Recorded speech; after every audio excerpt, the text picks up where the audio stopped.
Muy buenos días, bienvenidos a Diálogo Abierto por Nacional y TV Perú. Nico, ¿cómo estás? ¿Qué tal, Carla? Amigos, muy buenos días. Gracias por acompañarnos.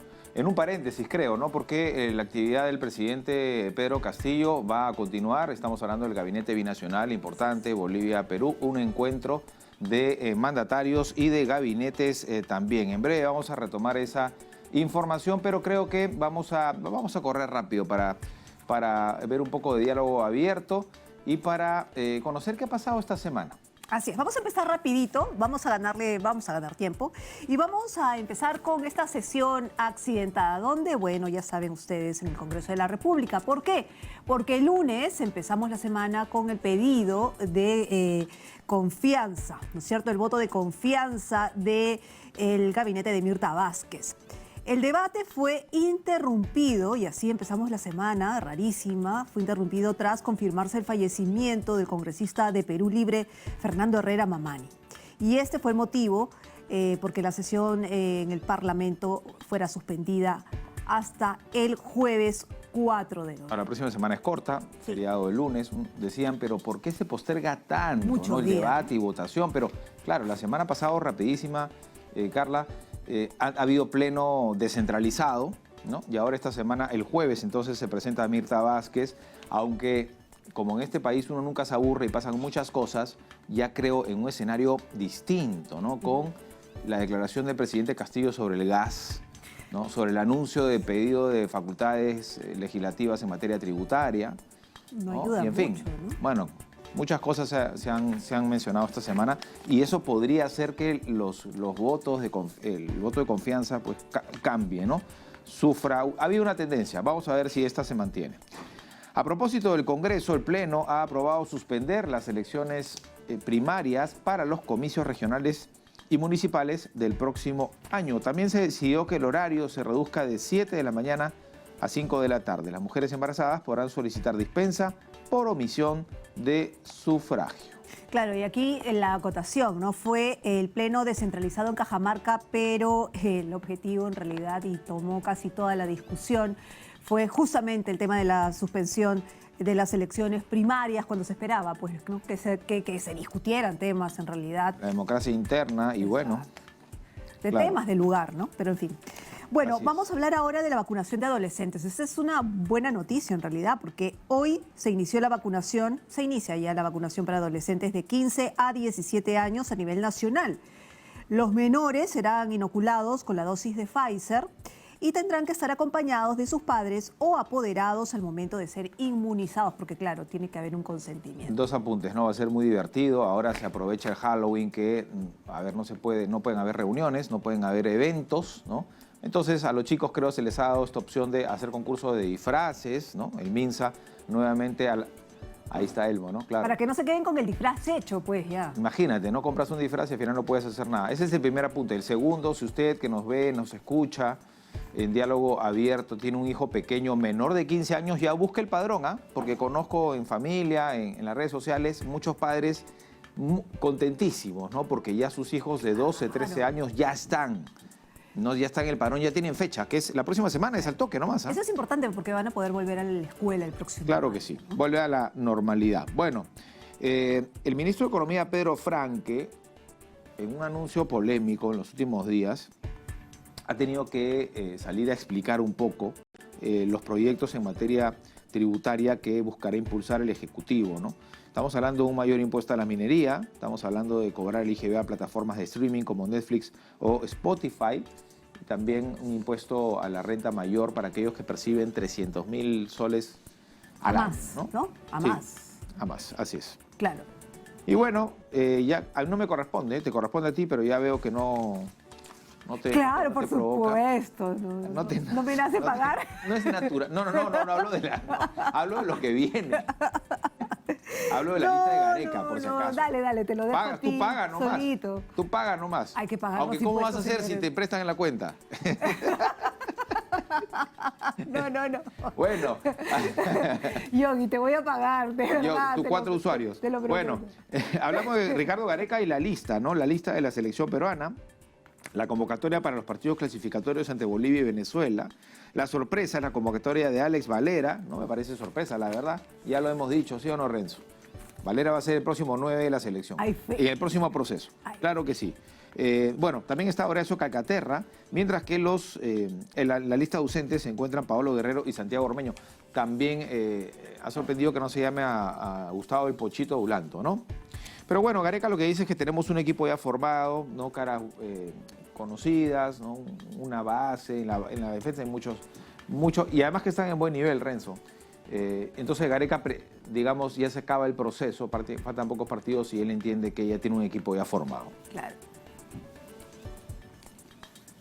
Muy bien, vamos a seguir entonces, con nuestro programa. Nos mencionan que Jean Paul Benavente García, ¿no es cierto?, el gobernador de Cusco, se encuentra en línea. Vamos a conversar con él porque, bueno, ya habíamos comentado efectivamente cuáles podrían ser las repercusiones de este Consejo de Ministros en Cusco. Jean Paul, ¿cómo estás? Hola Carla, muy buenos días. ¿Qué tal? Buenos días. ¿Qué tal? ¿Cómo está, gobernador? Hola, buenos días, a sus órdenes. ¿Cuáles son las expectativas de este Consejo de Ministros en Cusco? ¿Qué es lo que están esperando? Bueno, una expectativa clara de un proceso de descentralización que se va consolidando. El hecho de que hay un Consejo de Ministros en las regiones y que Cusco haya empezado con recibir al presidente, la premier y los ministros, marca una línea en la cual podemos conversar los problemas de la región con todos los ministros y plantear algunas salidas. Particularmente mi región tiene temas que, digamos, impactan no solamente a Cusco, sino al Perú. Llámese turismo, llámese el tema de Canicea y la masificación del gas, llámese el corredor minero, entre otros que generan repercusión incluso en el crecimiento económico de nuestro país. Gobernador, en los últimos tiempos sabemos ha habido crisis política en nuestro país, pero siempre la crisis ha sido ejecutivo-legislativo, ¿no? Lo que se ha preservado, digamos, es una buena relación entre los gobiernos regionales y el gobierno central. ¿Ustedes también consideran que es así y hay una estrecha, al menos hay una voluntad del gobierno del presidente Castillo en trabajar en conjunto y dejar atrás las brechas y los cuestionamientos de pronto al proceso de regionalización? Mira, nosotros como gobernadores tenemos que coordinar, dialogar con los presidentes que nos han tocado. Ya son 4 presidentes que hemos tenido que dialogar, tocar sus puertas, pero en particular con el presidente Castillo encontramos una apertura y una posibilidad de mirar un proceso de descentralización, porque el tema de regionalización debe estar, digamos, en un paso más adelante. Correcto. Ahora, ustedes tienen, hablo de Cusco, ¿no? Ya vamos a hablar después de otras regiones seguramente, pero ustedes tienen como prioridad que el gas de Camisea se pueda masificar en su región. Sí, efectivamente, y lo que hemos hecho es iniciar los pasos de manera anticipada. Hemos traído la posibilidad de implementar un gasocentro, que es prácticamente, digamos, un sistema satelital de almacenamiento de gas, que se basa en transporte por carros, se almacena el gas y a partir de eso se tiene que distribuir. Entonces, el día de ayer ha habido una propuesta firme para que el Ministerio de Energía y Minas una vez pueda concesionar a Petroperú la distribución y iniciar de manera ágil el proceso de masificación. Eso ha pasado por negociar, ponernos de acuerdo con las empresas sobre la provisión de, digamos, el gas natural en Quepachato y a partir también de ello negociar la posibilidad de usar los líquidos para producir GLP, el baloncito de gas que llega a los hogares. Gobernador, pero ¿cómo? Es cierto que la promesa es el gas natural para los lugares, ¿no es cierto? El gas. Pero si bien hay abastecedores, como usted estaba mencionando, van a trabajar en ello, ¿hay infraestructura o se tiene, digamos, previsto cuánto se va a gastar para que la gente tenga esa infraestructura para poder utilizar el gas? Porque una cosa es, claro, llevar el gas, pero otra cosa es que la gente lo pueda utilizar teniendo esa infraestructura. Por eso es un trabajo muy delicado impulsar la cultura de utilización de gas, de conexiones domiciliarias, pero cuando la gente vea de que van a tener acceso a un equivalente de GLP mucho más barato, obviamente van a apostar por ello y la matriz energética podrá cambiar. Lo que pasa es que en el Perú, por lo menos en el sur del país, nos hemos acostumbrado al famoso GLP en baloncitos. Y Sí, por pero ejemplo, se tiene previsto, nosotros gobernador, si traemos- me permite, ¿se tiene previsto cuánto va a costar eso para que la gente se dé cuenta efectivamente que es mucho más económico, que es mucho más rentable para sus bolsillos a largo plazo? Porque suponemos que una inversión Correcto. debe haber. En todo caso, la pregunta sería quién va a invertir en esta implementación. Mira, nosotros ya hemos invertido en traer el gas hasta Cusco en gasocentros. Estos gasocentros que están provisionando de GNV, gas natural vehicular, son la base para que a partir de estos tanques de almacenamiento y regasificación podamos empezar a distribuir a los domicilios. Tender las y a redes. la pregunta de Carla, así es, a implementar redes. En tema de redes, claro, hay un programa y un proyecto a partir de utilizar el FISE, un Fondo de Inclusión Social Energética, y el FISE. Con estos fondos podemos ir penetrando a los hogares. Nosotros tenemos una meta de 100.000 familias, pero hay que empezar por 500, por 1.000, por 2.000, para que la gente vea de que esto es accesible. Y a la pregunta de Carla es, ¿cuánto va a costar? Entre 20 a 25 soles, el equivalente a 2 balones de gas. Entonces, creo que el ahorro es importantísimo, más del 60-70% de ahorro. No, bueno, lo del ahorro ya lo sabemos, ¿no? Ya en Lima hay muchas familias, industria y empresas que gozan, ¿no? Y es cierto también que no es posible que el gas de donde salga pues no sea aprovechado, digamos, ¿no?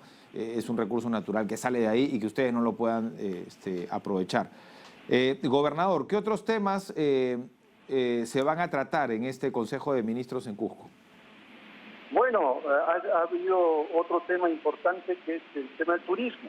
El turismo, recuerda que hasta hace poco hemos podido aprobar una resolución que amplíe la capacidad de carga y de visita en Machu Picchu. Eso permite a los operadores de turismo, agencias de viaje, hoteles, restaurantes, guías, entre otros, a tener claro de que hay una posibilidad de generar una convocatoria, una promoción turística para que lleguen por lo menos más de 3.500 turistas a Machu Picchu. Y creemos que esa es una buena señal porque ya había una presión, una demanda alta de visita a Machu Picchu, y con eso consolidar todas las visitas a la región y a la macrorregión sur del país. Correcto. A propósito, gobernador, corrijo en el encuentro de ayer, pero hace 2 días también fue en Puno, ¿no? Y se reunían en torno también a la importancia de los puntos fronterizos, ¿no? Por ejemplo, con Bolivia. Esta serie de encuentros que se están dando, ¿se tiene previsto que continúen y que se puedan trasladar de pronto a otros puntos? Sí, claro que sí. Tiene que haber reuniones en distintos puntos. En el caso nuestro, si se ha entendido bien la pregunta, es el tema de impulsar ya de manera seria el turismo receptivo para el país y creo para la región de Cusco. Y los protocolos que se están planteando, las facilidades que se están dando, siempre resguardando el control sanitario, para nosotros son muy importantes, porque mi población, que depende también del turismo, está a la expectativa de ya una apertura seria al turismo receptivo. El corredor minero, gobernador, ¿qué se espera del corredor minero? Porque siempre se habla también de minería informal, de minería ilegal, de minería legal. Es decir, ¿cuáles son las diferencias que hay en ese corredor minero? Bueno, primero también señalar que felizmente el día de ayer algunos, digamos, movilizaciones y conflictos que estaban focalizados en Vizcacha, que está relacionado con la minera Hardbay en Constancia, han sido resueltos. Entiendo que en los días previos se ha resuelto también desde los conflictos en Cotabamba y en Chumbivilcas, que es todo este corredor minero. La gran minería, que es a la cual nos estamos refiriendo acá, bueno, tiene una demanda de las poblaciones respecto de los impactos sociales y ambientales, de la posibilidad de que sean considerados como áreas de influencia directa. Y allí muchas veces hemos tenido soluciones muy paliativas, coyunturales, y lo que tenemos que hacer son soluciones de fondo, de largo plazo, conversar con las comunidades para hacerles un fondo social, un fondo de desarrollo, que con eso podamos llevarles eso, justamente desarrollo. Respecto al otro tema de la minería informal y legal, son asuntos que nosotros sí tenemos competencia como gobierno regional, estamos formalizándolas, aquellas que son informales, pero obviamente la ilegalidad, entre otros, tenemos que seguir condenando y actuando. Creo que hay un trabajo que desarrolla también el gobierno nacional para hacer procesos de interdicción en determinadas zonas donde hay minería ilegal. Gobernador, muchas cosas importantes están pasando. Usted ha mencionado una de ellas, que es reactivar la economía de la mano del turismo, ¿no? En esta cita de Cusco y en la de Puno también se hablaba de la conectividad, de la energía, de la educación, de la salud. Esa parte es buena, positiva.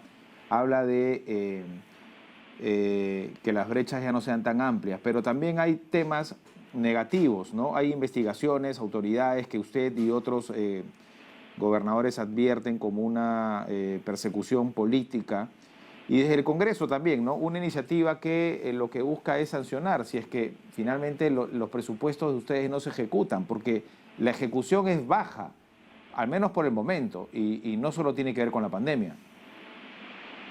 Bueno, tres cosas ahí, Nicolás. Primero, nosotros somos una región que está en un buen puesto de ejecución. Estamos al tercer puesto de ejecución al día de hoy. ¿Cuánto porcentaje ha ejecutado su región?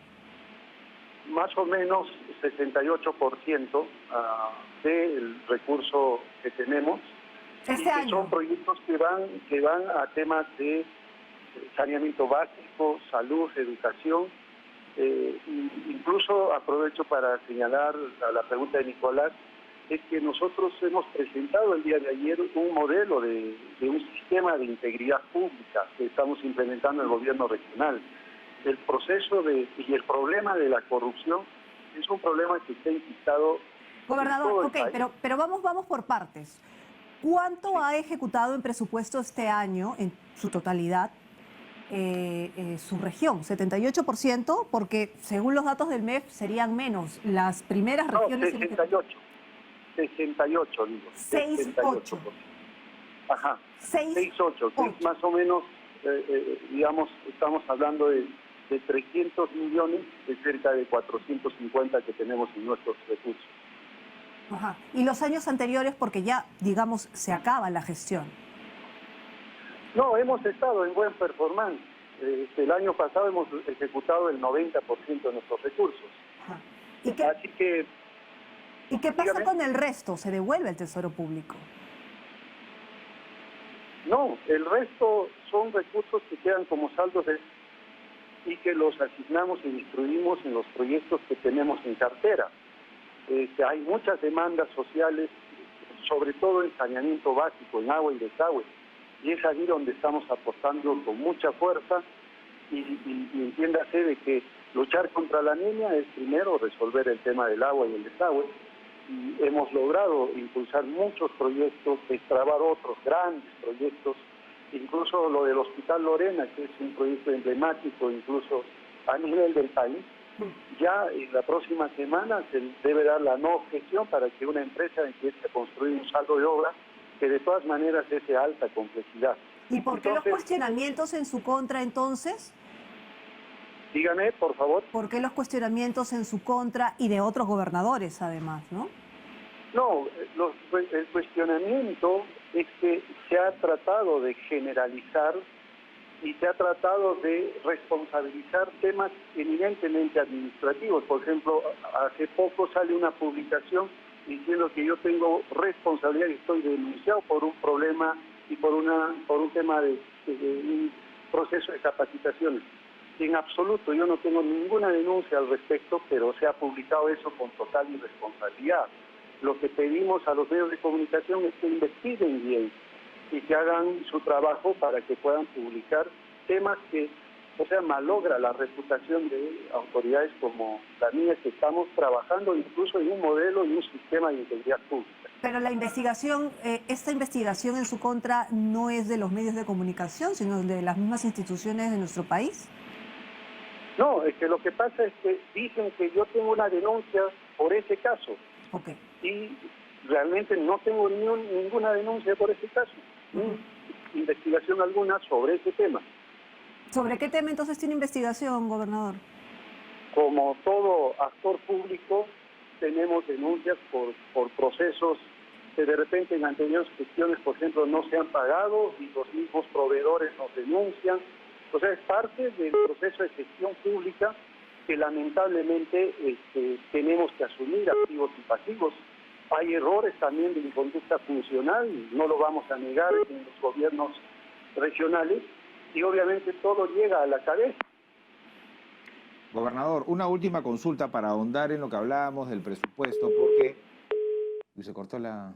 Ups, ¿Sí? Gobernador no está. Bueno. lo perdí. Claro, en realidad es la excepción, ¿no? Y no la regla. Son 2 regiones nada más las que han ejecutado más del 60% de su presupuesto. Según el MEF, ¿no? Y ya en el Congreso, ¿no? Hay un proyecto de renovación popular, me parece, Sí.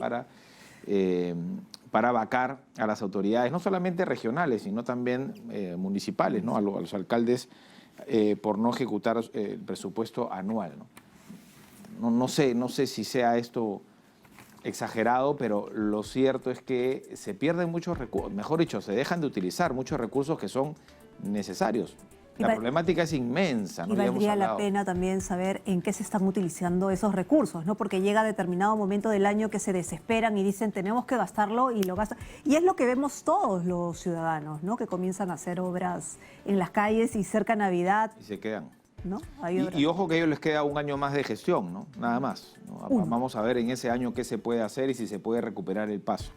Ahora bien, sí es importante que el gobierno central, que el ejecutivo, que los ministros se trasladen a las regiones, ¿no? Que no esperen que todo se realice acá.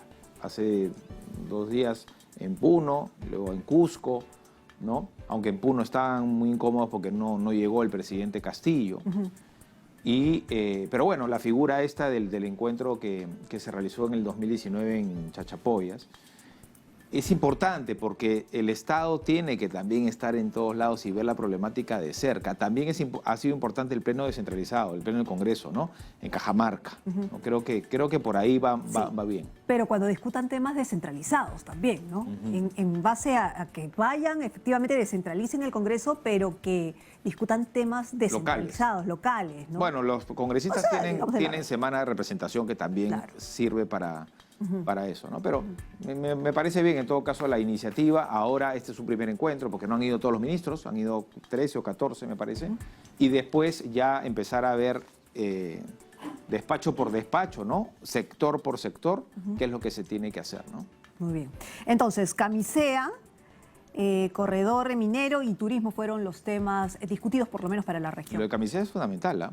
100.000 hogares se van a ver en la primera etapa, según comentaba el gobernador de Cusco, se van a ver beneficiados. Vamos a hacer una pausa, volvemos con más en Diálogo Abierto, no se muevan.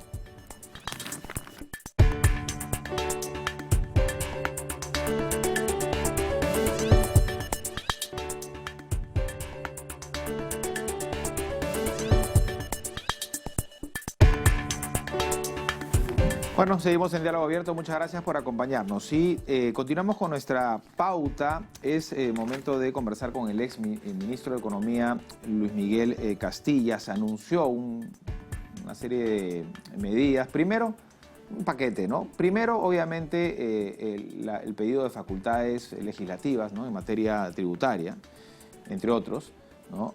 Pero claro, recordando que todavía no hay el voto de confianza para el gabinete, ¿no? De Mirta Vázquez. Así es que, y bueno, y se ha generado toda una polémica Además porque el ministro de Economía, Pedro Franque, tuvo que salir a explicar, ¿no? No había quedado muy claro, ¿no? No quedó muy claro. Creo que en ese sentido sí se hicieron las cosas al revés. Pero sí sorprendió que hubo muchas críticas, pero nuestro invitado, ¿no?, el señor Castilla, al contrario, dijo, está bien, ¿no? Solamente hay que explicar. ¿Cómo le va, señor Castilla? ¿Qué tal? Buenos días, bienvenido. ¿Qué tal, Nicolás, Carla? ¿Cómo están? Bueno, Gracias por la empecemos. invitación. Vamos a hacer pedagogía entonces, pues vamos a explicar. ¿Qué le parece? Sí, vamos a hablar del paquete tributario, de lo que se plantea, señor Castilla, pero sí le pediría, a grosso modo, que nos diga de cuánto estamos hablando. O sea, dejar un poco que nos pique el ojo, ¿no?, y hablar ya de números concretos, ¿no? ¿Qué significa? ¿Cuánto significa para el país este paquete en su integridad, o más o menos? Bueno, lo que sabemos es lo que ha anunciado el ministro Franque, que se pretende recaudar 12.000 millones de soles, lo que equivale a 1,5 puntos del PBI el primer año, ¿no?, el año 22. Ahora, creo que, para tener clara mi posición, yo creo que la necesidad de aumentar los ingresos permanentes es una que se debe dar. Creo que eso es indudable. Lo segundo es tratar de luchar contra los altos niveles de incumplimiento, que, como señala SUNAT, son elevados, 8% del PBI por evasión de empresas y de personas.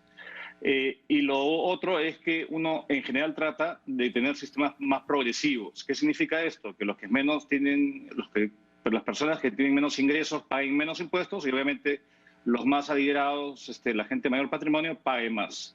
Entonces, en principio, esto son objetivos deseables. Ahora, analizando el detalle, porque como no tenemos tanto detalle y es una reforma bastante comprensiva, yo creo que conceptualmente esos puntos están bien dados, pero hay serios problemas en la forma, cómo se ha implementado, cómo se pretende implementar esta reforma, porque pareciera de que no entiende que estamos en un momento que aún la economía se está recuperando luego de meses muy complicados, y incrementa los impuestos y no sabemos en cuánto. Entonces creo que eso puede incluso ir contra la potencial reactivación de la economía que estaba en curso, por un lado, y lo otro, que yo creo que es real, es que tiende a agravar a los mismos de siempre y hace muy poco por incrementar la base de contribuyentes. Entonces yo creo que todavía el ministro tiene que explicar mucho detalle porque no lo sabemos, pero ciertamente el tratar de exprimir a los contribuyentes de siempre con más impuestos, lo que puede hacer es un boomerang, puede incluso propiciar un mayor nivel de incumplimiento o puede frenar la economía, y eso creo que no es lo deseable. Este punto es el que quiero tocar, señor Castilla, porque cuando Pedro Franque explica algunos de los temas de gravar los impuestos, lo que menciona es: no se les va a gravar más impuestos a la gente de a pie, sino a los que más ganan, que es lo que usted más ha mencionado. Pero de todas maneras la gente está preocupada y dice, bueno, de todas maneras nos va a chorrear el tema de los impuestos. ¿Realmente va a ser así? ¿A todos nos va a chorrear el tema de los impuestos, o el alza de los impuestos? Carla, dos ejemplos para entender, ¿no?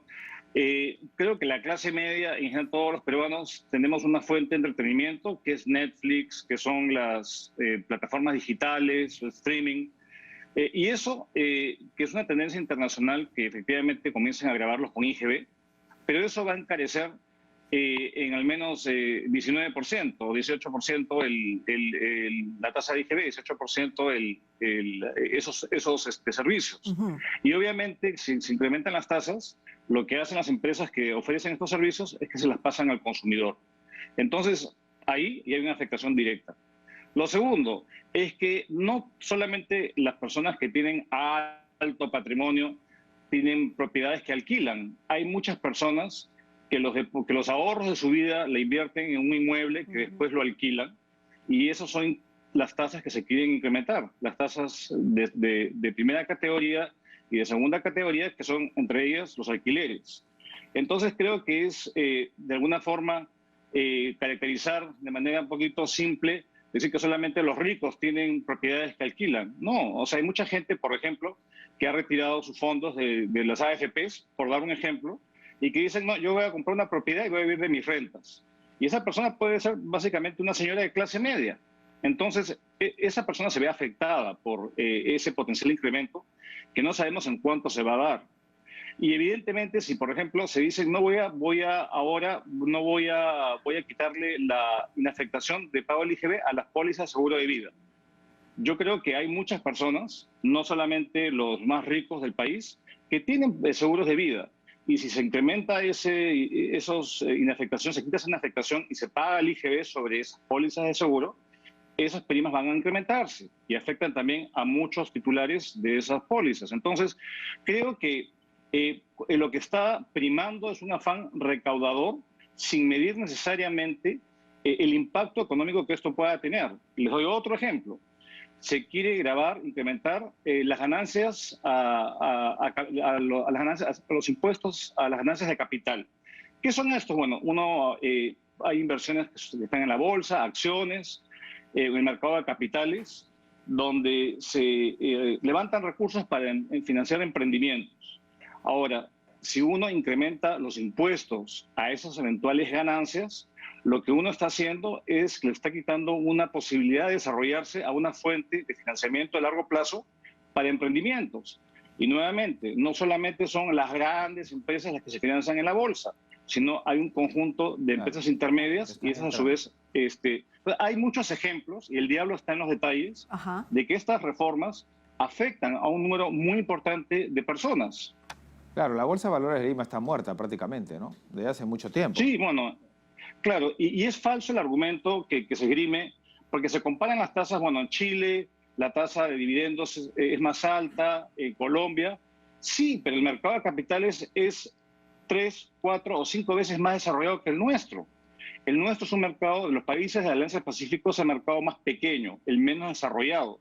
Y justamente lo que se trata es propiciar alternativas de financiamiento a los emprendimientos a largo plazo, más allá del financiamiento bancario.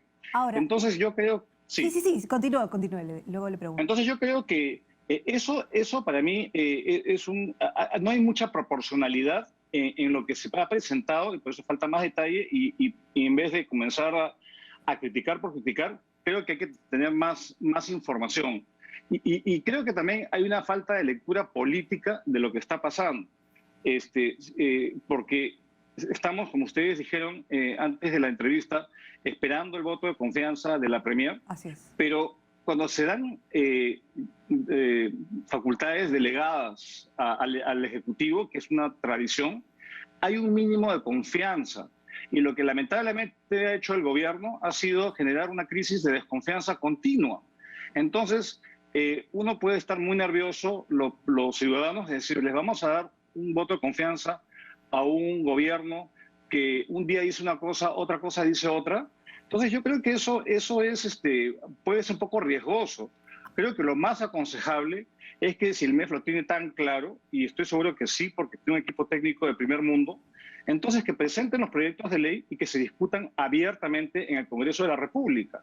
Eso creo que sería la recomendación más idónea. Yo, la verdad, conversando con colegas y revisando la información y escuchando al ministro de Economía, yo no sé si las condiciones están dadas para que lo otorguen. A eso es lo que voy.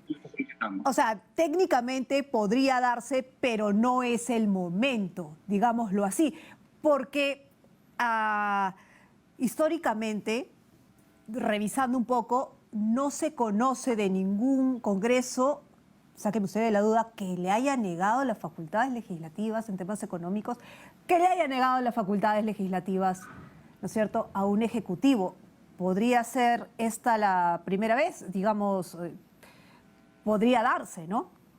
Definitivamente, y podría darse, pero esto creo que no es que echarle la culpa al Congreso, que le está dificultando el trabajo al Ejecutivo.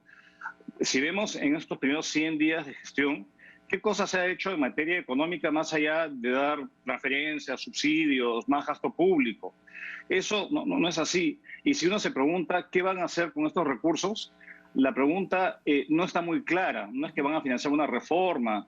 Y acá creo que también hay un tema de gasto. O sea, hay un tema, Carla, que se llama la moral tributaria. ¿Qué significa esto? Que mi incentivo a pagar impuestos está en función de la contraprestación que voy a recibir a cambio. Pero si yo veo de que no estoy recibiendo ni educación, ni salud de calidad, que las pistas son una desgracia, que no hay seguridad porque hay crimen. Entonces, ¿yo por qué voy a pagar impuestos si no recibo nada a cambio? Entonces, hubiese sido ideal una agenda que mejore esos servicios para la población, y eso no se está haciendo. E incluso, un tema que en mi momento, hace 10 años, pude haber pedido yo delegación de facultades para cambiar el régimen de tributación a la minería, porque teníamos mayoría en ese momento, y no lo hicimos por un tema de transparencia, en un tema tan delicado que son los impuestos a un sector que es clave en la economía. Y se presentaron los proyectos de ley y se aprobaron con mucha rapidez, y hoy en día eso explica por qué la tributación minera está triplicando o multiplicándose por 4 este año, porque ese sistema funciona. Me parece que se están poniendo un poco angurrientos el gobierno de tratar de captar más, sin medir que la economía reacciona a esto. Esto puede generar mayor incertidumbre y mayor desconfianza.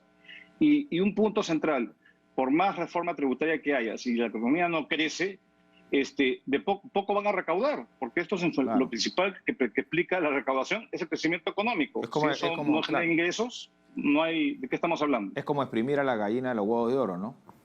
Hasta que ya no dé Correcto, para y esa más. gallina se puede quedar flaca y podemos acabar matándola, ¿no? Ahora, sobre el punto del impuesto a la renta para aquellos que perciben 300.000 soles anuales, ¿no? Que son 25.000 al mes. O sea, ahí no estamos hablando, creo que nadie es rico con ese dinero, ¿no?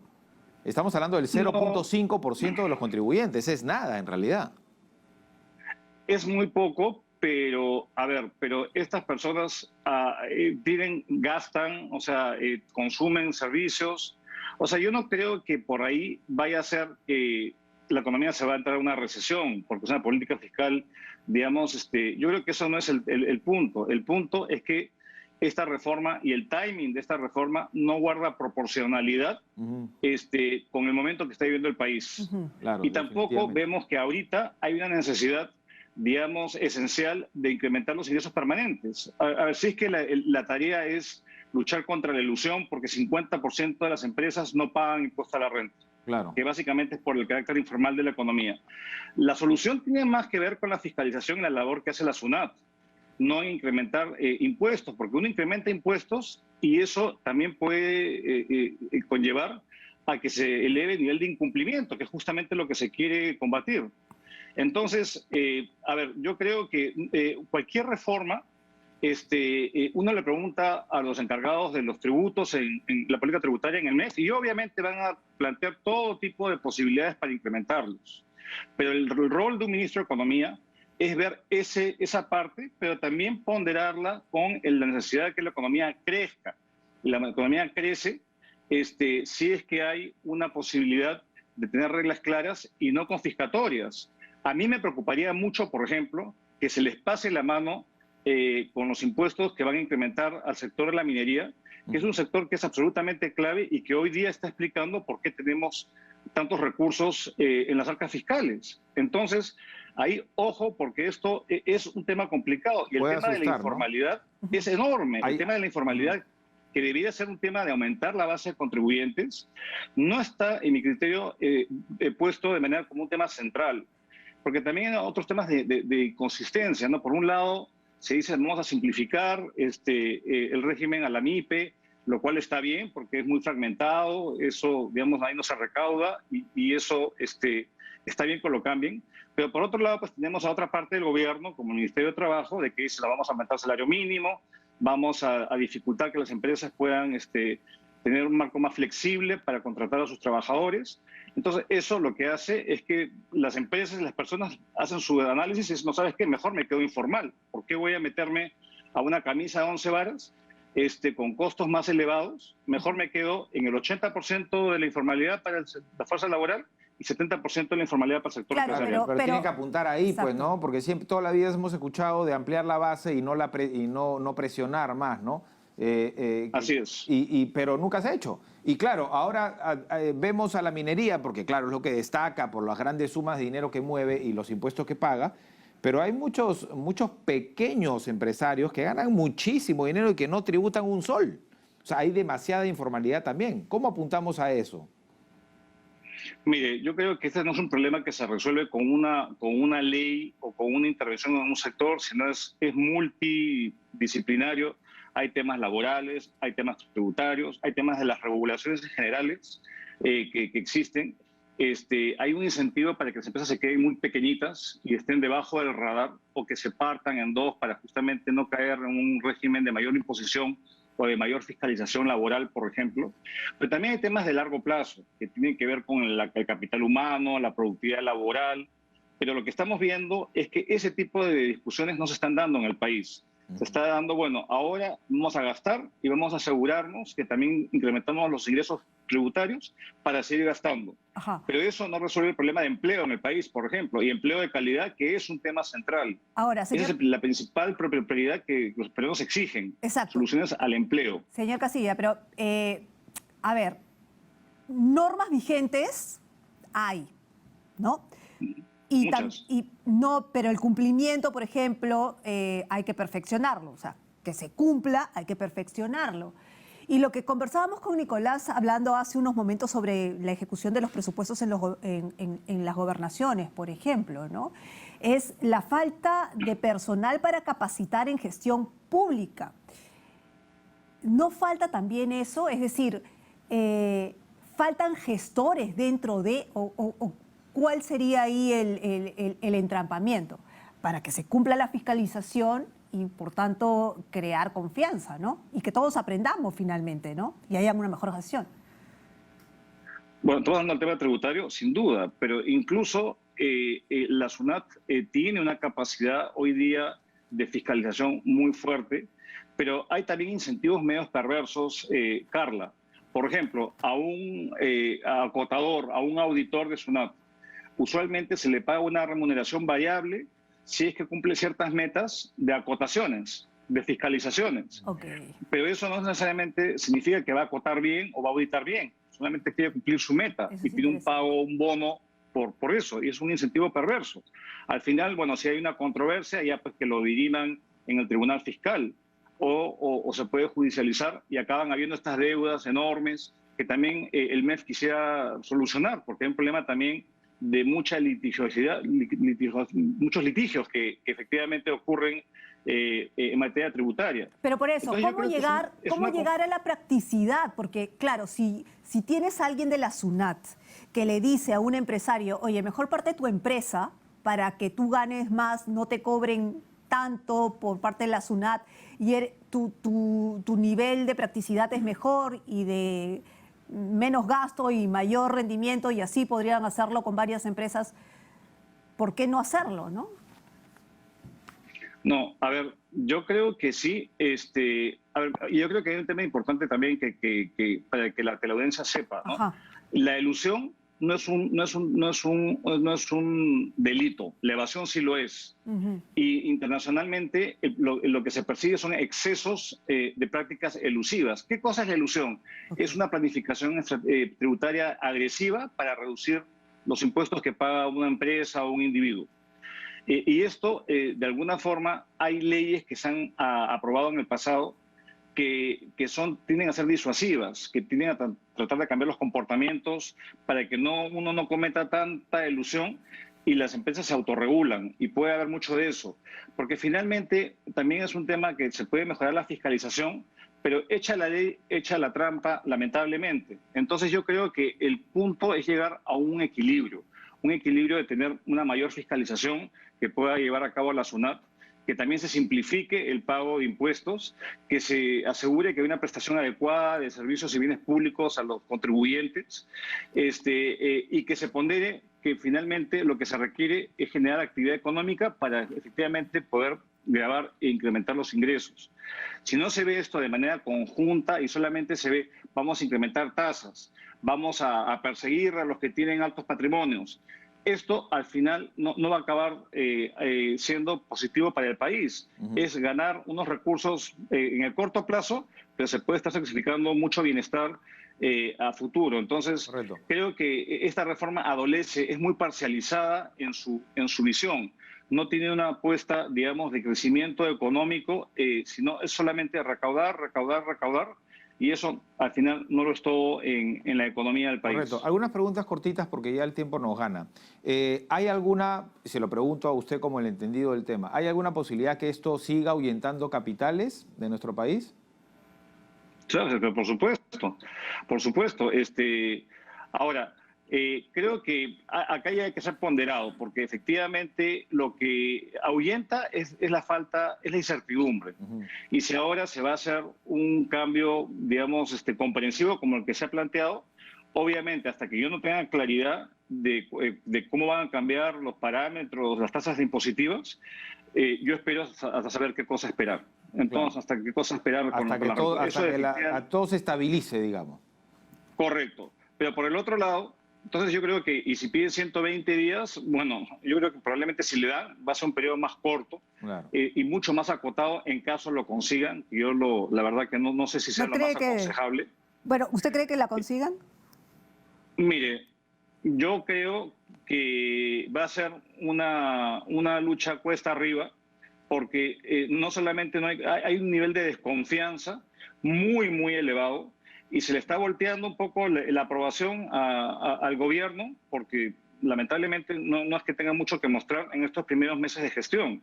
Correcto. Y el tema tributario es muy sensible, agarra el bolsillo de todos. Y eso tiende a paralizar decisiones, no solamente los que están afuera, los que están adentro. Claro. Y tenemos muchos proyectos que están a punto de materializarse y que si yo estoy en el directorio de un proyecto minero, por ejemplo, y digo, no, mira, vamos para adelante, y digo, oye, momentito, ahorita vamos a esperar a tener claridad de cuánto efectivamente el gobierno quiere grabarme. Y si me ponen se pone muy No conviene, ambicioso, pues, no es rentable, ¿no? me voy. Y si estoy adentro y me impone una tasa impositiva muy alta, También bueno, me voy. me lo llevo al CIADI. Claro. Lo demando por confiscatorio. Entonces, creo que hay que buscar mayor proporcionalidad. Y acá el Congreso tiene que ejercer un rol importante de asegurar que sea un contrapeso, no técnico, porque la facultad técnica la tiene el Ejecutivo en esta oportunidad, pero sí político, porque acá se está jugando con el bienestar de muchos peruanos hacia adelante. Bueno, y ahora usted habla de confianza, pero se han emitido 4.000 millones en bonos, ¿no? No está mal.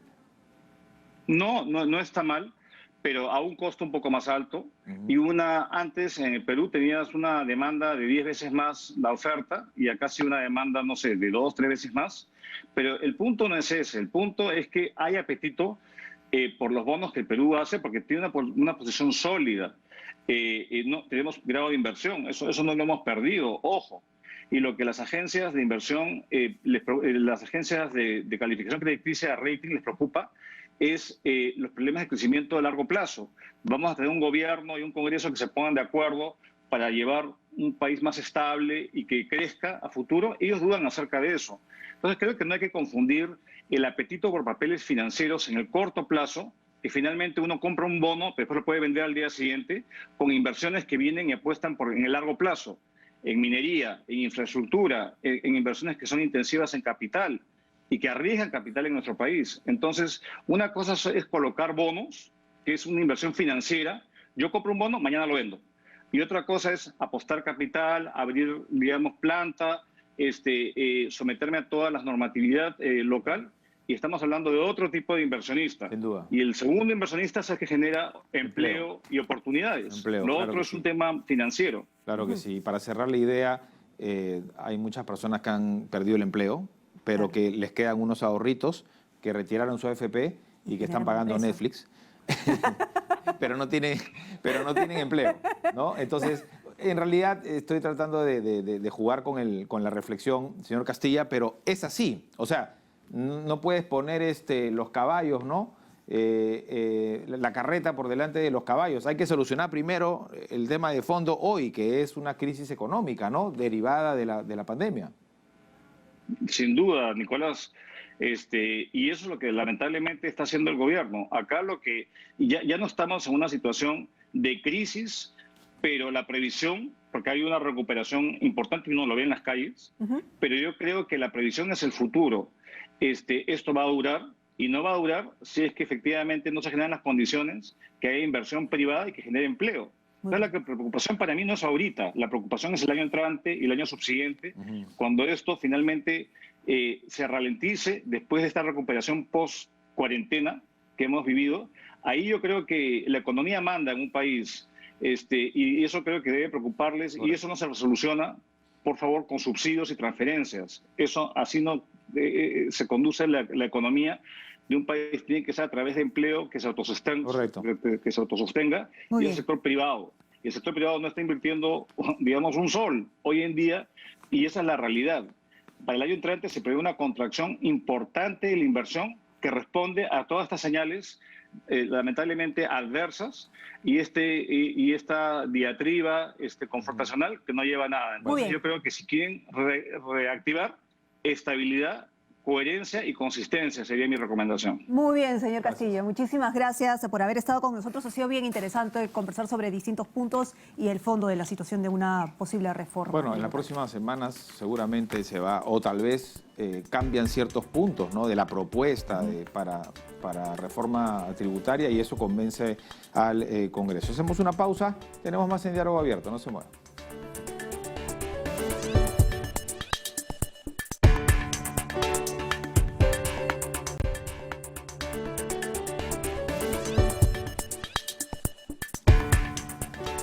Muy bien, continuamos en Diálogo Abierto por Nacional y TV Perú. Así es, vamos a darle la bienvenida a Alex Holguín, director general de Intervenciones Estratégicas en Salud Pública del MINSA. ¿Qué tal?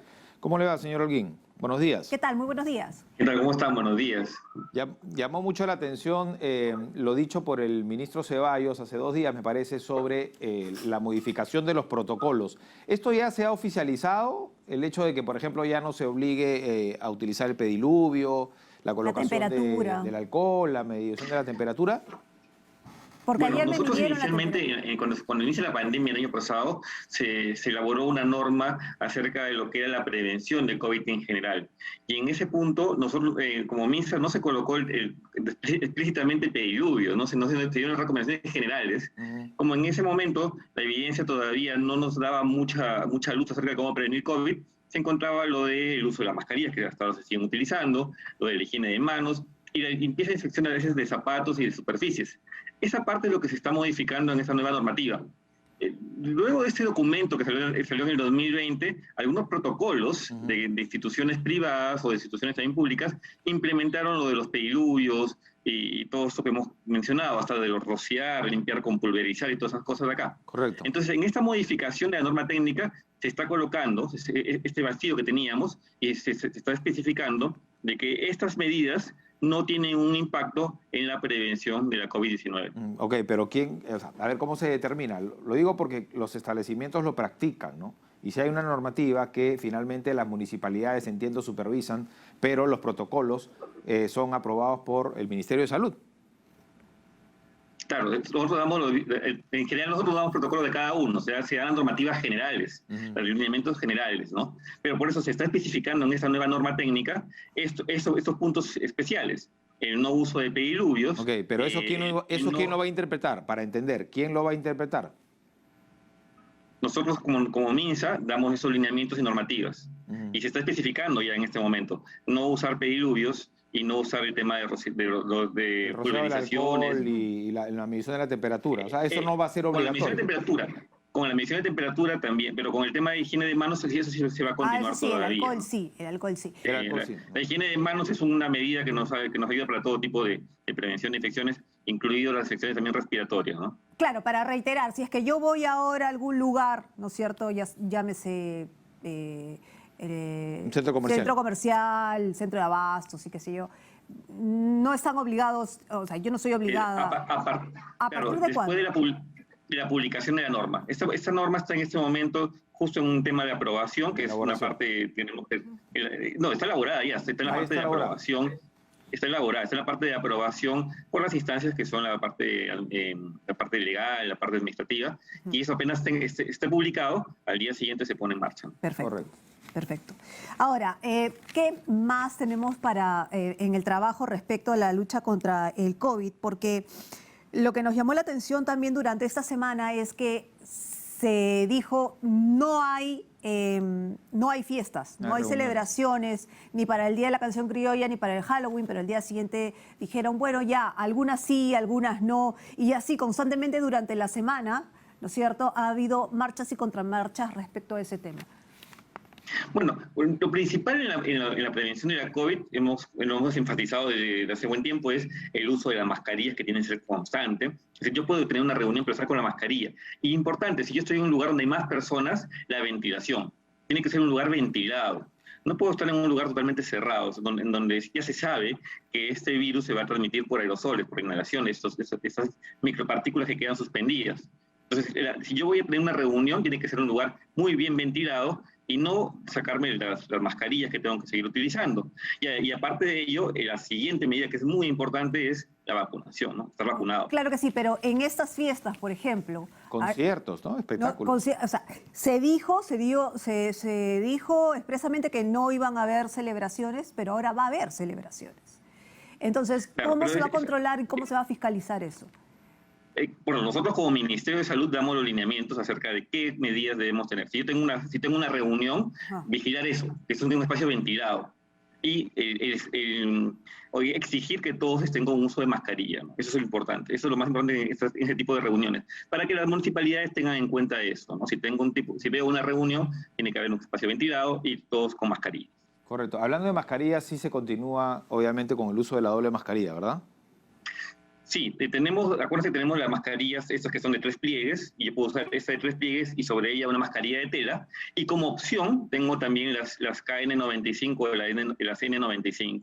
Si yo uso una KN95 o una N95, ya no requiero usar una sobre ella, ¿no? Correcto. Hablemos sobre la vacunación, porque al inicio del programa comentábamos que yo me acuerdo cuando vacunaron a mi abuela, me emocioné, ¿no? Al comienzo, imagínate, después de toda, ¿no? esta incertidumbre, luego igual con mi madre, y cada vez hemos ido, hasta nosotros mismos nos hemos emocionado en su momento, y ahora yo veo a padres que están muy, muy contentos, ¿no? Tranquilos, porque ya están empezando a vacunar a los chicos de 15 a 17 y ya salen en el padrón incluso desde 12.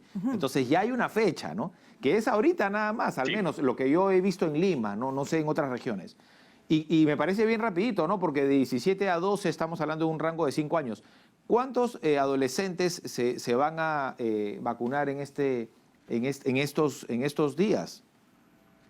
La población estimada de adolescentes es aproximadamente de 3 millones de entre 12 y 17, ¿no? Lo bueno es que ya hemos tenido un avance con algunos de ellos que han tenido algunos casos especiales con comorbilidades, que eso será aproximadamente un 6%, que es muy poquito en sí, pero nos ayuda también a avanzar. Y con la experiencia que hemos tenido, ya de los vacunatones, los vacunafest, los centros de vacunación que van a casa, nos ha permitido ir más rápido. Ustedes han visto, el avance en la vacunación ha sido mucho más rápido en estos últimos meses. Entonces, esa parte logística nos está ayudando mucho. El tener una vacunación abierto 24 horas, 36 horas seguidas, también. Ustedes van a ver las vacunaciones, el centro de vacunaciones está 1 de la mañana, hay gente todavía que está llegando a vacunarse. Entonces, esas medidas nos permiten captar mucho más pacientes. Y lo que ha ayudado es que han seguido llegando vacunas también, sobre todo las vacunas de Pfizer, ¿no? Que son las que se van a aplicar a estos chicos. Claro, en el caso de los adolescentes, este grupo de población ya tiene reservado sus vacunas para su primera y su segunda dosis. Entonces, para ellos ya se separaron los 3 millones que usted menciona, ya se separaron. O sea, está garantizado. Claro, sí, todo lo que es adolescente está garantizado. Exacto. Ahora, si bien es cierto, ya empezó también la tercera dosis para los adultos mayores, los adultos de 65 años.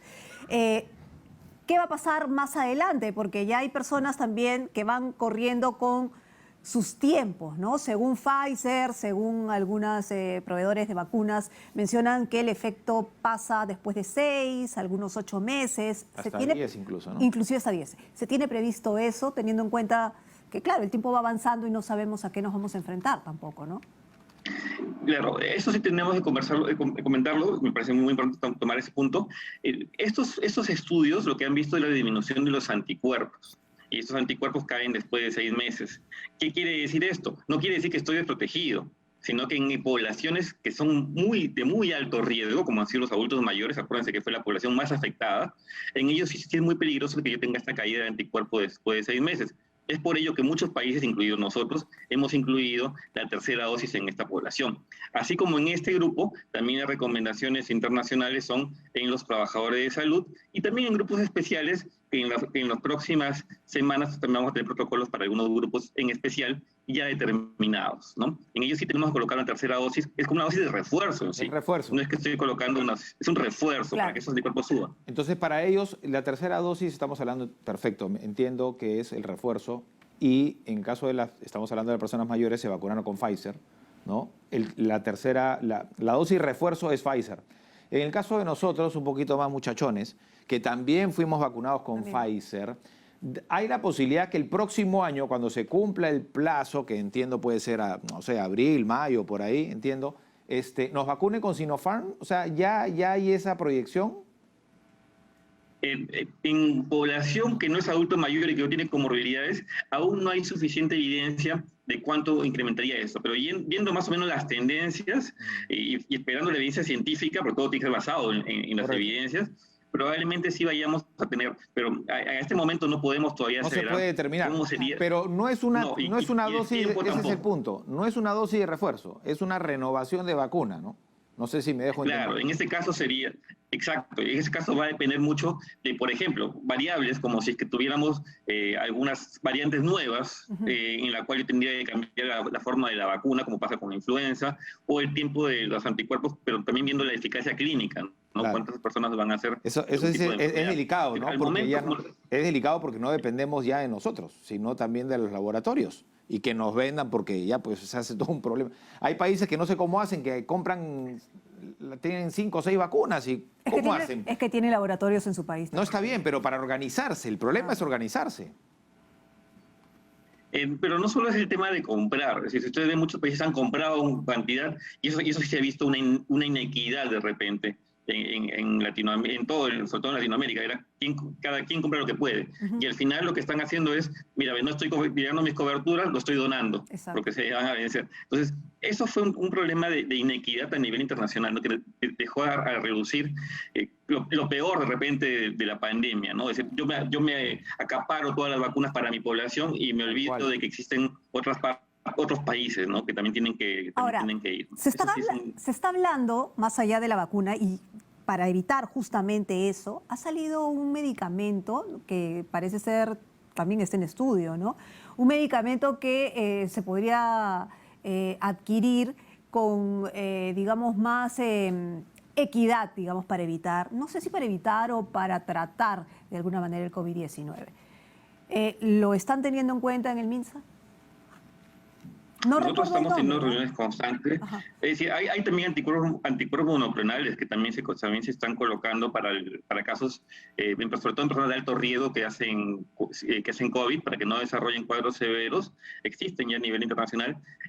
Son medicamentos muy caros, pero tampoco no es que yo los pueda aplicar fácilmente. Tendría que tener un local especial solo para aplicarlos. Entonces, sí tenemos constantes reuniones para ver qué opciones qué otras alternativas podríamos incluir.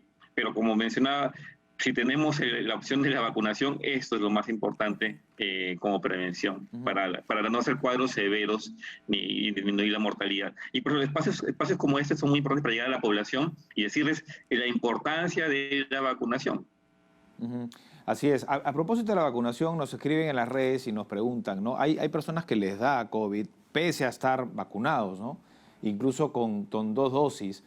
Y entiendo por la pregunta que cuándo tendría que aplicarse la dosis de refuerzo, que ya no es, no sé, si ya le dio vacunado hay una dosis de refuerzo, como todos, ¿no? Pero tiene que esperar, hay una ventana, digamos, que hay que esperar un tiempo, un periodo. Mi dosis de refuerzo siempre va a ser 6 meses después de mi segunda dosis. Eso es lo más importante. Si yo lo coloco antes, no se ha visto que me ayude mucho. Pero la idea es después de los 6 meses. De los 6 meses. Infectado, reinfectado, no importa.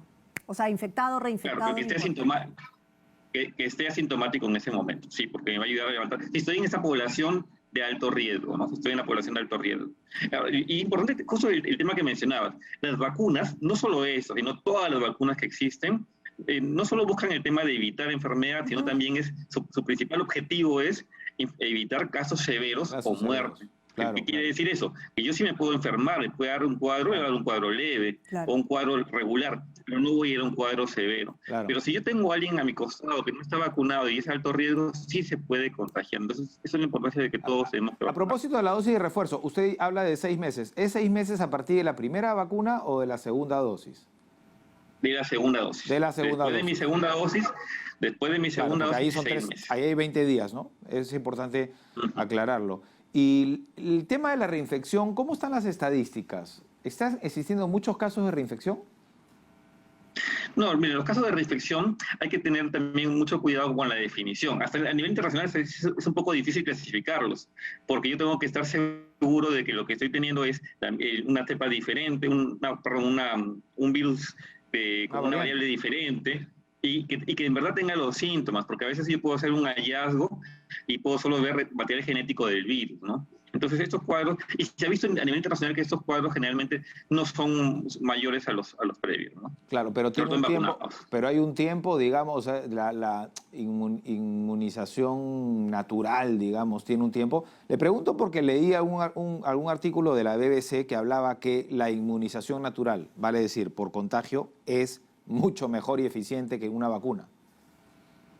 No, generalmente esos anticuerpos pueden caer y caen dentro de los 30 días. Algunos estudios dicen un poquito más, pero llegan a caer. Y esto no solo lo hemos visto con el COVID, sino con las otras familias de los coronavirus en general, que no dan inmunidad permanente, ¿no? Entonces, por eso es la necesidad de, así me haya dado COVID, tengo que vacunar. Es bueno decirlo porque mucha gente se confía, no, ya me dio. Claro, y no, me hay saco que la cuidarnos, mascarilla, ¿no? claro. No es Muy bien, Alexis Holguín. Muchísimas gracias por haber estado con nosotros y, bueno, y contarnos y conversar con nosotros respecto al tema del Aclararnos. COVID, las nuevas estrategias. Programa. En fin, es interesante Gracias. ir conociendo porque mientras más conozcamos el coronavirus, también nuevas estrategias aparecen. Claro que sí. Y felicitar, por ejemplo, a regiones como Tacna, ¿no? Más del 75% de la población en Tacna ya está vacunada con las 2 dosis. ¿Ah? Bastante eficiente. Ya se veía, ¿no? Se veía una tendencia en Tacna y hay que felicitar por qué.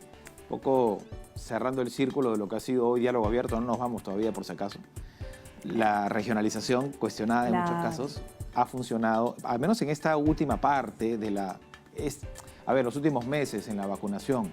Las direcciones regionales por fin se ve que están haciendo, dada su autonomía, están haciendo su trabajo y lo están haciendo bien, en general, ¿no? Muchas regiones han avanzado rápido. Hay algunas regiones que han sobresalido en su gestión, digamos, ante el coronavirus, ¿no? Sin duda. Hay algunos que Hay unos que no, sino saludos Claro. al al alcalde de señor Arequipa. que está con prisión. Sí, que ha pedido comparecencia. Bueno, Claro, bueno, pero hay hay que algunas saludarlo. cosas. Bueno, hay que decirlo, porque también muchas veces chancamos, como se dice coloquialmente en el mundo del periodismo, a los gobernadores que no hacen bien su trabajo, ¿no? Pero en Tacna y en otras regiones han avanzado muy bien, 75%, prácticamente ya se llega a la inmunidad de rebaño. En ¿no? San Martín, ¿no es cierto? También trabajaron mucho en el tema de las plantas de oxígeno, ¿no? Cuando estábamos... Por ejemplo, con iniciativas privadas y todo, no hay que satanizar tampoco, ¿no? Al sector privado. Creo que funciona. ¿Ha ayudado? Sí, ha ayudado. Han habido muchas personas que se han aprovechado, lamentablemente, ¿no? De la También. tragedia. También. Han lucrado, se han Ya aprovechado. han lucrado y eso no está bien, ¿no? Pero lo bueno hay que decirlo. Bueno, hay que estar atentos entonces, porque siempre hay nueva información respecto a esto. Ya hay una dosis de refuerzo para los adultos de 65 años, hay vacuna, vacunatón, vacuna FES para los más pequeños. Y los cuarentones, por supuesto, estamos esperando nuestra tercera dosis, que sería en febrero, si es que la hay, ¿no? Si es que los estudios lo dicen. Veía en las redes hay confusión, pues lamentablemente así ha sido, por los protocolos, por un lado, por las ordenanzas, por... Avances y retrocesos respecto Por a las ahí normas. leía Yajaira Plasencia, me parece que ella iba a ofrecer un concierto, anunció que ya no va a tocar, ya no va a hacer el espectáculo. No sé si el concierto iba a ser a puerta cerrada, a puerta abierta. Entiendo que es un concierto que es al aire libre. Sin embargo, bueno, Evitémoslo, pues, ¿no? al final le dijo, ya no, por si acaso ya no me voy a presentar porque iba a ser el 31, lo pasamos para el 30 y las autoridades dijeron que ya no se puede el 30. Ahora se entiende que en espacio libre sí se puede, no quedó una confusión. Algunos. En todo caso, siga cuidándose, ¿no? Use su mascarilla, su doble mascarilla, esté en espacios abiertos. Esperemos un poquito más en todo caso. Ya celebraremos el próximo año. Yo sí celebro la canción criolla, yo no celebro Halloween, por si acaso. Ok, nos vamos a la pausa y la ONP. Vamos con la fórmula del ahorro, de frente, no, directo.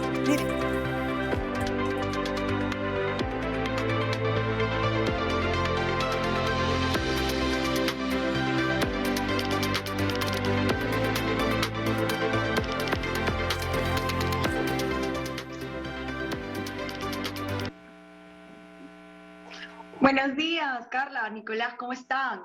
¿Cómo están? Buenos días. Hoy en la Fórmula del Ahorro vamos a hablar sobre el Tribunal Administrativo Previsional, el TAP, un órgano autónomo e independiente que resuelve en última instancia administrativa los recursos de apelación que presenten los asegurados a raíz de las controversias sobre derechos y obligaciones previsionales de los regímenes administrados por la ONP. El Tribunal Administrativo Previsional es autónomo. Su competencia es de alcance nacional y tiene independencia de criterios para la emisión de pronunciamientos y resoluciones, por lo que el asegurado cuenta con una instancia independiente que lleva a cabo una revisión integral de su expediente administrativo y resuelve las controversias en un plazo máximo de 30 días hábiles. Es importante indicar que el tribunal también tiene entre sus atribuciones uniformizar criterios y lineamientos en materia previsional, por lo que ejerce un rol interpretativo de la normativa de su competencia y aprueba criterios recurrentes de calificación, los cuales se convierten muchas veces en precedentes administrativos de observancia obligatoria.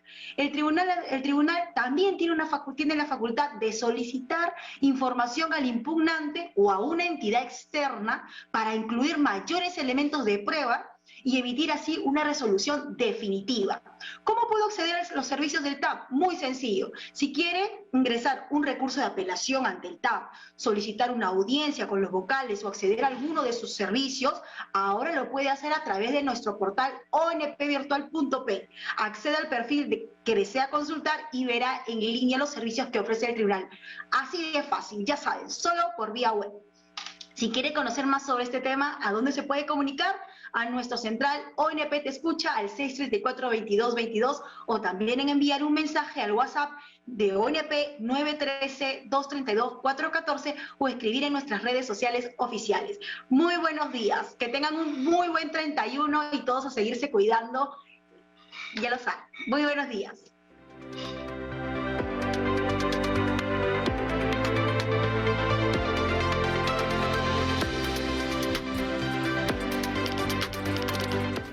Gracias a Fiorella por la fórmula del ahorro. Tenemos que hacer una pausa. Estamos ya contra el tiempo. Mira, nos ganó el tiempo. Siempre nos gana el tiempo. Siempre nos gana el tiempo, ¿no es cierto? Y mira que hay actividad. No reniegue, Renato Santana. No, vamos a la pausa. Vamos.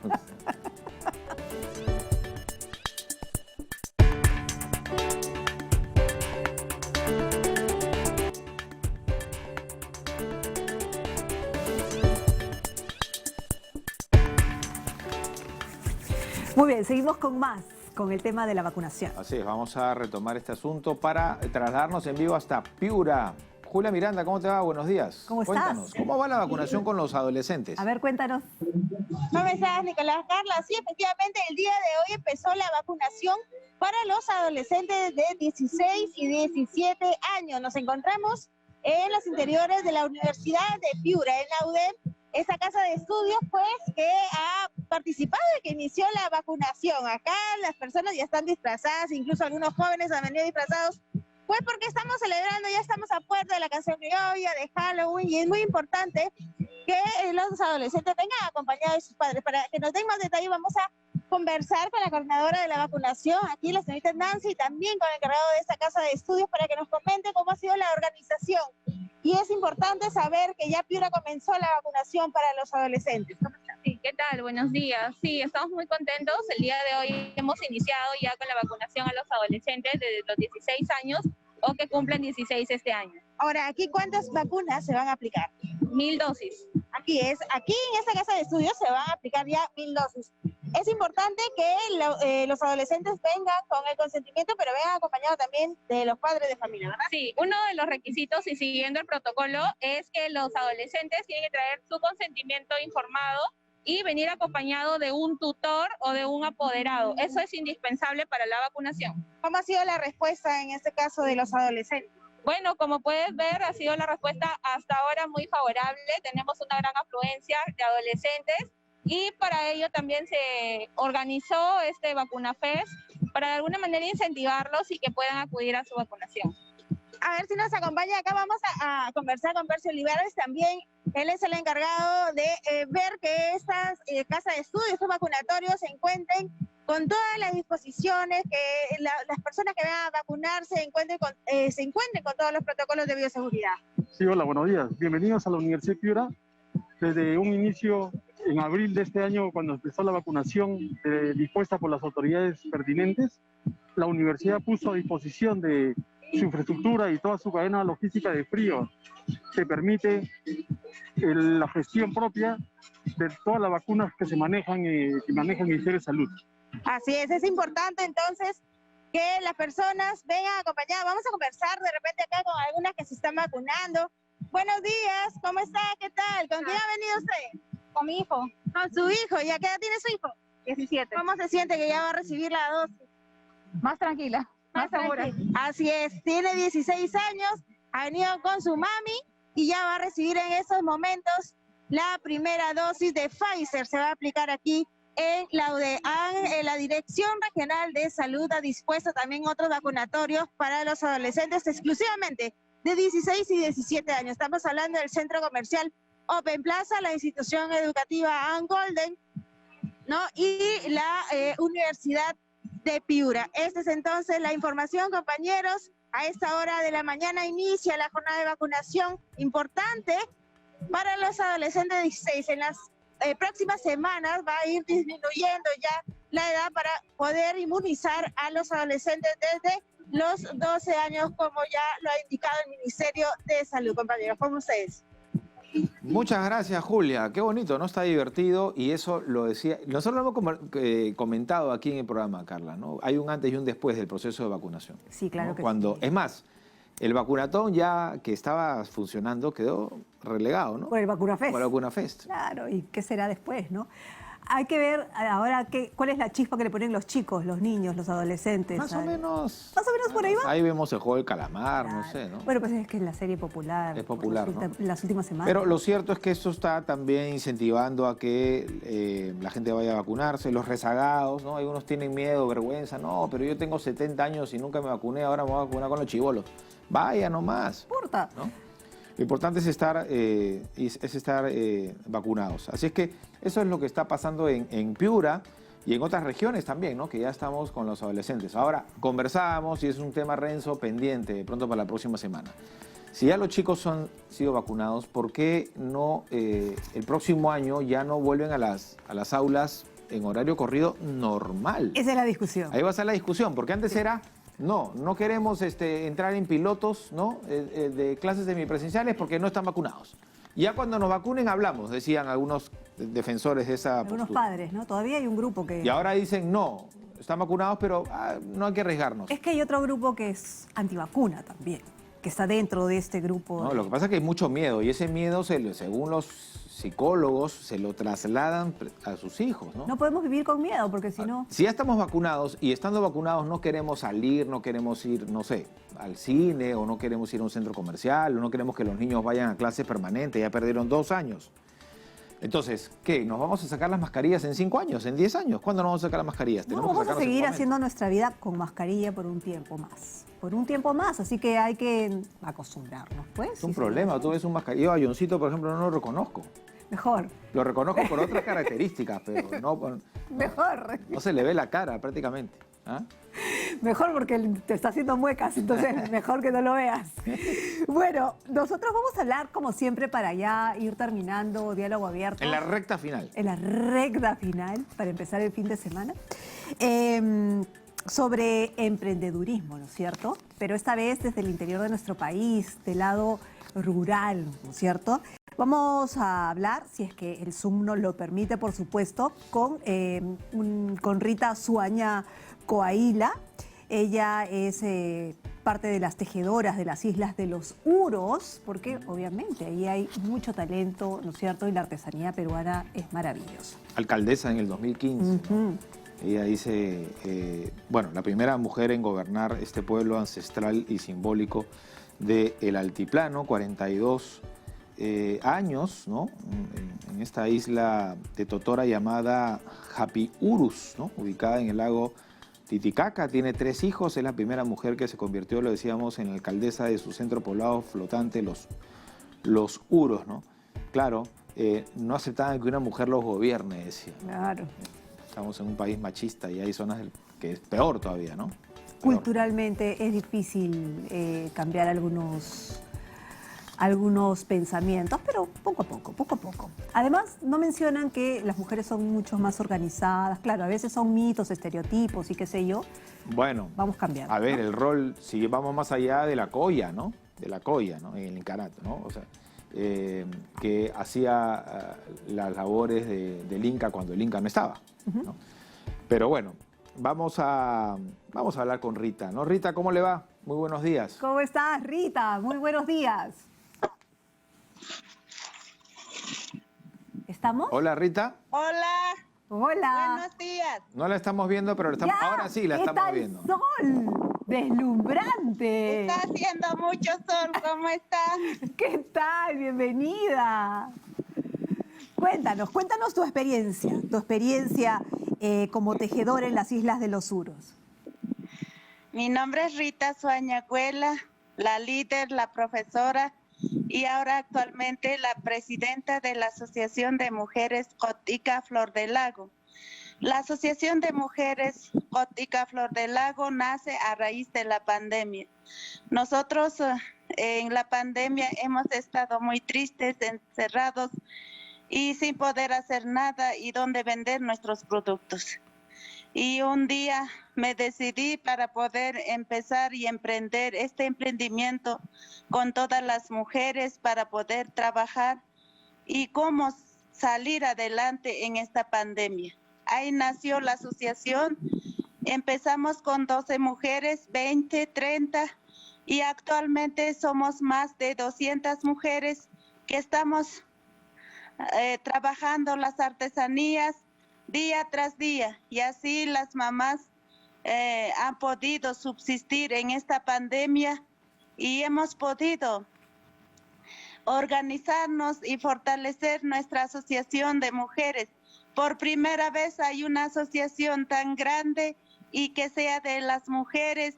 Quizás ha sido también muy raro para muchos varones que son machistas y nos decían por qué las mujeres se organizan y para qué y con qué propósito. Solamente el propósito es subsistir, trabajar y valorar nuestro trabajo que es la artesanía, porque las mujeres llevamos el arte en nuestras manos.